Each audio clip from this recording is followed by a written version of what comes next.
Hey everyone, and welcome back to the channel. Today we're going to talk about how Taylor Swift was supposed to be on Twilight. Let's get right into it. Taylor Swift, like the rest of the world, was a huge Twilight fan back in 2009. But unlike the rest of the world, she had the opportunity to appear in one of the films. Taylor was almost cast in the Twilight Saga New Moon, according to director Chris Weitz, but he had to turn her down. Chris mentioned Taylor's request to be an extra in the film during an appearance on Ashley Greene's podcast, The Twilight Effect. The reason? She was a huge twihard. It's as simple as that.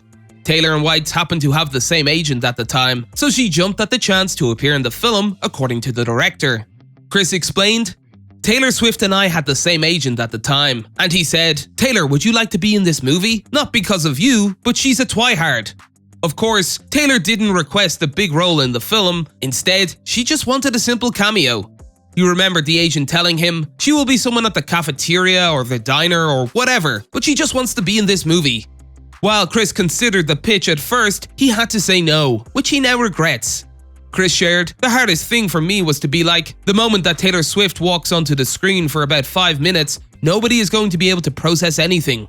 Looking back, Chris says he kicks himself saying, "I was like, wow, I could have been like hanging out with Taylor Swift, and maybe we could have been friends or something."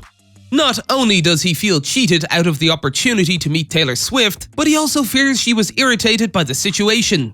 Chris concluded, "She must have just been like, who is this jerk who would say no? But sometimes you make decisions and you go, this is for the best of the film." Although many fans believe a Taylor cameo would have improved the film, it's safe to say it was a huge success, even without her star power.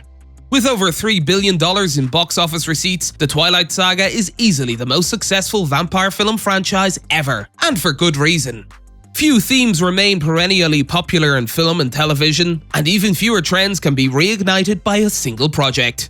For example, despite grossing over $1 billion at the box office, the success of the Pirates of the Caribbean franchise did not resurrect swashbuckling adventure films.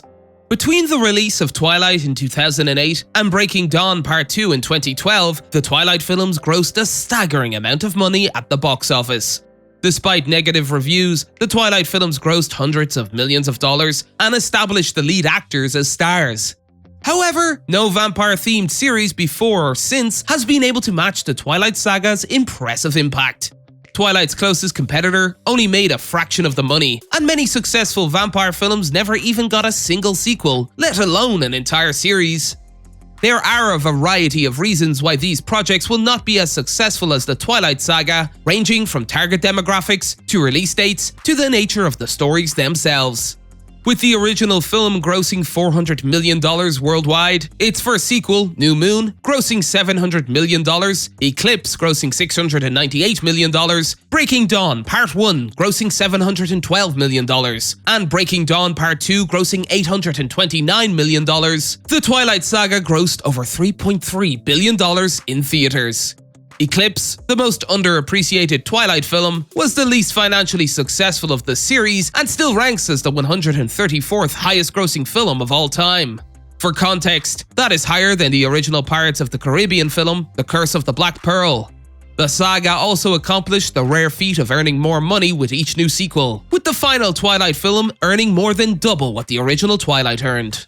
Meanwhile, following Taylor Swift's surprise appearance and well-deserved wins for her All Too Well short film at this year's MTV VMAs, the singer-songwriter shocked fans by announcing that her 10th studio album, Midnights, is coming October 21st. Swift wrote in a first-look promotional post shared via Instagram, "This is a collection of music written in the middle of the night, a journey through terrors and sweet dreams, the floors we pace and the demons we face. For all of us who have tossed and turned and decided to keep the lanterns lit and go searching, hoping that just maybe when the clock strikes 12, we'll meet ourselves." She then added, "Midnights, the stories of 13 sleepless nights scattered throughout my life, will be out October 21st. Meet me at midnight." In honor of her favorite number, the upcoming album will contain 13 tracks. With the exception of 2 re-recorded albums, she releases in 2021 Fearless Taylor's version and Red Taylor's version. It will also be her first album since the joint release of Folklore and Evermore in 2020. Swift's glamorous look for the 2022 VMAs, an Oscar de la Renta naked dress dripping in crystals, paired with bejeweled cat eyes and a bright red lip, marked a significant stylistic shift from her folklore era's pastoral cardigan and nap dress vibe. But nothing says Taylor like a dramatic pivot. That's it for today. If you guys enjoyed the video, make sure to hit that like button. Don't forget to subscribe and turn on that notification bell so you never miss out on any future content we'll produce for you guys. We're signing off now, but we'll be sure to catch you all in the next one.